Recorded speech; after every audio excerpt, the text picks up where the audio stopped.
How's it going, everybody? Texas Man here. I hope you guys are all having a fabulous day. Please give this video a thumbs up if you guys really enjoy it. Subscribe, of course, if you guys have not already. Please also do me the biggest favor of all, hit that bell notification button so you guys don't miss out on future videos or streams here on my channel.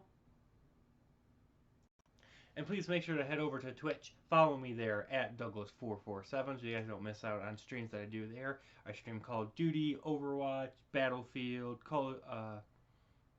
Battlefield, Star Wars, Halo, things of that nature, Warface Breakout. Make sure you guys head over there. Follow me for free. I stream there at least once a week.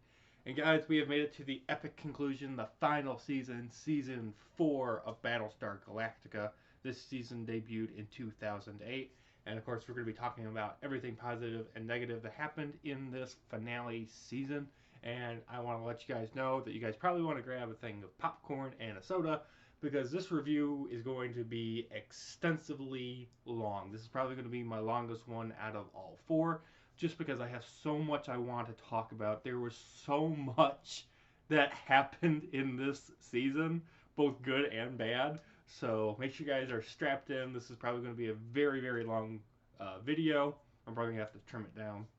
But so let's jump into the fact that this is the final season. There's nothing else after this. And I didn't know what to expect. I watched the first two seasons when it aired, and I just kind of fell off of the whole Battlestar Galactica hype train. And I didn't much care to continue to see where it was going because I felt like it wasn't really going anywhere. With season 3, and especially season 3's big cliffhanger ending of the fact that Starbuck has been to Earth, she's not dead, and she's going to lead the colonial fleet to Earth. I was just like, oh yeah, season 4 is gonna be awesome. And you know what? It doesn't let me down, and it won't let you down when you watch it also. So let's dive into positives. First of all, there are 21 episodes for the epic finale season of this classic series in order to locate Earth. Amazing new opening sequence. We finally know 11 out of the 12 Cylon models, and we get to figure out who is the 12th and final Cylon model in this season. To be honest, I kind of was thinking that they were going to make a joke or make it like, hey, by the way, there's not 12, there's 13, but there's only 12. So, yeah, I was kind of just hoping that we were going to actually get more Cylon models, but 12 is okay. Amazing opening battle scene for the season. I also was shocked when Colonel Saul ends up shooting Admiral Dama. Even though it is a dream sequence, the way it's shot, camera work wise, and the music, you're like, oh no, Admiral Dama is dead. But you find out it's just a dream, and I'm just like, thank you, thank you, thank you. One of my favorite characters is not dead. Also, we get to discover that the Cylon's red eyes that goes, those are actually scanners to determine if you're a Cylon or not. And they're not eyeballs, per se. They're actually scanning devices. I thought that was pretty cool. Kara Thrace, aka Starbuck, remains my favorite character in the show, carrying over from season 3.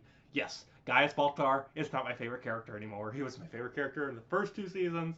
Season 3, Kara Thrace took over, and she remains my most interesting character in this season. Her character arc and what she does in the show is just, it's the most unique out of everybody that's on screen. Like, there's some characters in the show, especially for this season, that's like, for example, Athena and Hilo, they were really interesting characters in the first 2 seasons, and then they just became a mom and dad, and like, oh, we gotta protect our baby, and that's all they've been doing for season 3 and 4. So, Kara Thrace does a lot of important things. She doesn't care what you think. She just kicks ass, takes names, and she does have respect. She does have a love interest. She just has a lot of character development, and I really enjoyed her. Starbuck also kind of becomes basically this prophet because she knows the way to Earth, and because of that, we get a lot of exploration, and this season is just awesome. Also, this season has a lot of references to the past 3 seasons, which I thought was pretty interesting. Leah Dama ends up leaving the colonial fleet Uh, Admiral Dama's son, he ends up leaving the fleet for being a lawyer and a politician because he's sick of how the military operates. So I thought that was pretty cool. It is addressed in a very big way, and it has massive impact and consequences on the storyline and on the characters. We also get to finally see the Cylon War, the Cylon Civil War, at long last beginning, where 50% of the Cylons decide to join humankind to wage war against these rogue Cylons that want humanity wiped out, and they don't want the humankind to be friends or allies with them. Callie ends up learning that her husband, the deck chief, is a Cylon, which unfortunately leads to Callie being murdered by the Cylon that is President Rosalind's raid. And I was kind of shocked that they actually decided to kill Callie off in the way that they did. The countdown of the human survivors does return. Following the Demetrius crew, that's a good one. The Demetrius crew with Starbuck was a very fun subplot, and the fact that Starbuck makes captain, I was happy about that. Guess what's coming to dinner episode? It was honestly one of my favorite episodes in the entire series, probably one of my top 3. My favorite episode definitely would be the finale episode, part 3, for sure.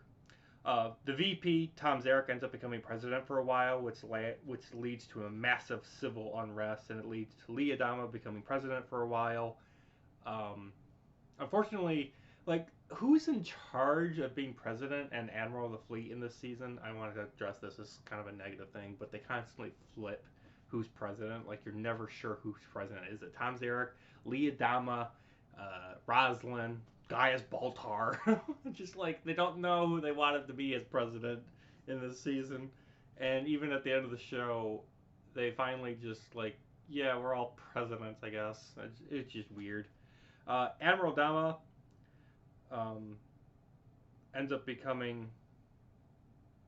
Admiral Dama ends up leaving Saul as the commander and the head of the Galactica because Adama ends up leaves for a personal mission for love in order to try to find President Rosalind. I was also very happy to see the Cylons and the humans work together in order to destroy the Resurrection Cylon hub, where basically now the Cylons can no longer resurrect, so they are officially mortal, and so if the Cylons die, they're not going to come back with all their memories and whatnot, and I just like, yay, I'm so happy that finally happened. Back to Rosalind and Admiral Dama, they finally admit that they love each other, and their love grows and blooms all the way to the very last moment of the show, which I really was happy with. The final 5 Cylon models are officially revealed to everybody towards the later half of the season, and the Cylon allies and humans end up finding Earth at long last, and it was a very awesome moment, even though it was disappointing because Earth is in rubble. So, yeah. I loved exploring the ruins of Earth and unraveling the mysteries, like the fact that the 13th tribe was Cylons. So, I was happy about that. I was not planning on Starbuck being revealed to possibly be a Cylon also. We find out at the very end of the series, though, that she unfortunately did die in Season 3. And when you're seeing Starbuck here in Season 4, spoiler alert, she's dead. She's just there as an angel and as a guide to try to get the rest of the human Cylon allies to find a new home. Starbuck unfortunately did die in Season 3. So I was really shocked at that revelation, to be honest. Civil War also does break out among the human ranks, and the reason it happens is because some of the human beings in the fleet don't want the allegiance with the Cylons, and unfortunately it leads to a lot of our characters end up dying. It ends with the VP, Tom Zarek, and the radar technician being executed for treason. So, yeah. Also, one of the final 5 is revealed to be Ellen, Colonel Saul's wife, and she's the final Cylon model, and we find out that she's basically head mama. She's the leader of everything. So, yeah. This season also explains why the Cylons ended the war with the 12 colonies, and I loved learning of the Cylon history and the fact that the Cylons have built into their own wiring, free will, and love, and they end up trying to use that in order to save the universe. Sadly, though, the Galactic does break apart slowly because of so many conflicts, and unfortunately, the Battlestar Galactica does have its end. It is unfortunately destroyed. I don't want to spoil exactly how, but Battlestar Galactica does unfortunately meet its demise in this season, which unfortunately leaves the crew to abandon ship and move to the Cylon base ship, and it leads them to eventually settle on Earth as we live on right now. The finale of the series also shows Caprica City and a lot of the characters that we've come to know and love in this series, and dives a lot more into their lives as to what they did before the fall of the 12 colonies. The final battle between the rogue Cylons versus the humans and the Cylon army was 100% awesome. I loved it. I was also very happy that in this shootout scene that they did that lasted a very long time, Athena does end up finally killing Boomer, which I was happy about. Several people end up dying in the finale episode, and the war between the humans and the Cylon does come to a close, with the survivors, of course, finding a new planet to call home.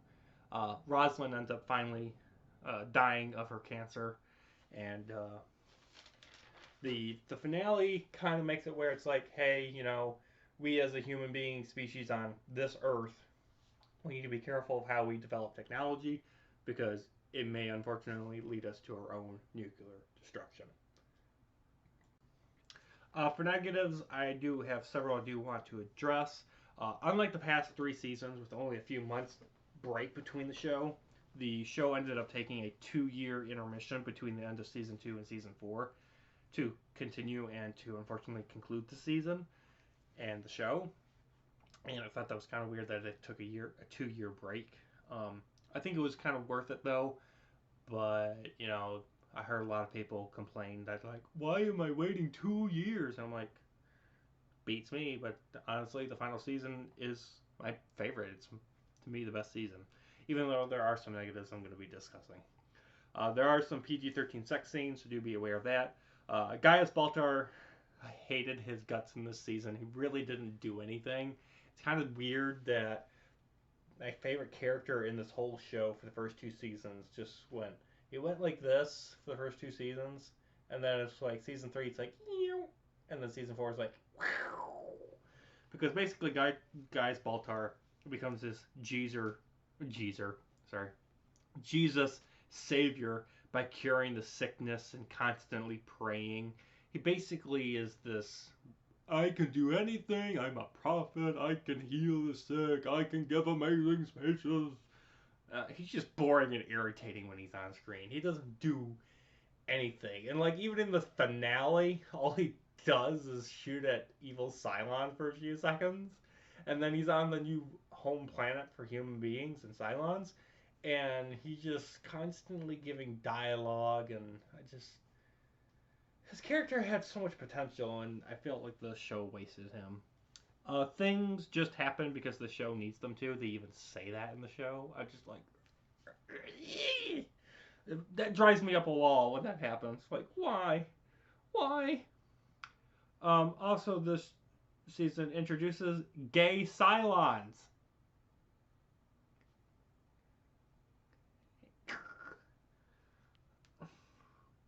The season introduces gay Cylons, and it does nothing for plot or characters. You guys know how I don't understand why they introduce gay stuff into films and shows, and it does nothing for plot or character development. It's just there. Dee ends up committing suicide, and when she does so, it basically comes out of nowhere, and it felt like they killed her character off because they basically had no ideas of what to do with her character arc. And I was like, Dee was a really interesting character, and it added to the whole, Starbuck and Leah Dama like each other, but Starbuck is married to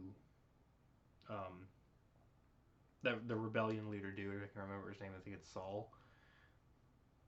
And then Lee Adama is married to D, and the fact that when D died, I was like, okay, so Starbuck husband is gonna have to die because that's gonna allow for Lee and Starbuck to finally get married and fall in love. And it kind of does, but unfortunately Starbuck's dead in this season, so it's really weird. Episode 15 has this new opening moment, and it was really odd compared to the rest of the show and the season. Also, most conflicts in this season, they only last 2 to 3 episodes, and they don't allow for the threats to grow and to become an actual threat. Like, as soon as a threat in this season is getting interesting, a resolution comes about and the threat is over with. I had that exact same problem in season 2 with some of the threats that they had to face, and they kind of unfortunately brought that writing element back for season 4, which kind of irritated my soul. The final season, titled Daybreak, is 3 parts. I don't understand why. Like, if this was airing and it was like a 3-hour, 3-part extravaganza series finale, I understand that. But why don't you just make the final episode 2+ hours long, or at least give the 2 episodes before the last episode different names? Like, the fact that it's called Daybreak Part 1, Part 2, and Part 3 is kind of weird. I also don't understand why they decided to title the finale episode Daybreak to begin with, because it really doesn't match with what's going on screen. Once the human and Cylon allies find Earth and leave, the first Earth that happens to be found in the middle of the season, the show basically has a really hard time going on with any meaningful plot lines and subplots. I mean, we get the whole, human civil war because they don't want humans and Cylons to be allies. We get that. But other than that, nothing really substantial occurs until the final episode. So I thought that was kind of weird. And also, part 2 of the series finale does have a very confusing opening scene. Like, it shows you a bunch of scenes and whatnot that are supposed to be like a recap from past events and whatnot. But unless I missed an episode, it's showing you things that have never happened in the show. And unfortunately, don't even... this moment that they do doesn't have any consequences to what actually happens in the finale of the series as well. Honestly, guys, I had a blast watching the final season of Battlestar Galactica. I've had a blast watching all 4 seasons and talking about it with you guys and reviewing it. I appreciate all of you guys' love and support. Yeah, so I have actually finished everything that I have wanted to do. Talking about some really old classic films, whether that be Air Force One, Spaceballs, the Spy Kids trilogy, the John Wick trilogy, Captain from Outer Space, James and the Giant Peach, Marvel's Inhumans, Tron Legacy, Guardians of the Galaxy 1, 2, and 3, Shark Boy and Lava Girl, 13 Hours of Benghazi, Patriot, Skyline. So after this, I'm going to be primarily focusing on newer content, whether that be stuff that comes out TV-wise, Disney Plus, movies, or streaming. So I'm going to be focusing a lot more on that. I've been doing all these types of reviews and whatnot for you guys. I had all these reviews for the past 3.5 months already planned to come out. And the reason I was able to do all these reviews for you guys is because of COVID, so I had a lot of extra time on my hands. So I'm going to be focusing a lot more of my attention now to newer content. I've still been doing that on and off for the past couple of months, but my focus is to focus more on newer stuff for you guys. So look forward to a lot more awesome content, whether that be videos talking about movies, video games, TV shows, airsoft guns, and of course film reviews. And of course I'll be doing some live streams where I give away codes for free for you guys. So all you guys got to do is be subscribed. I appreciate all of you guys watching. With that, of course, guys, I'm going to give Battlestar Galactica Season 4 a 9 out of 10. I appreciate all of you guys for watching. Thank you guys for all of your love and support. You guys all have a fabulous one, and I'll see you guys in the next video or stream. Bye, guys.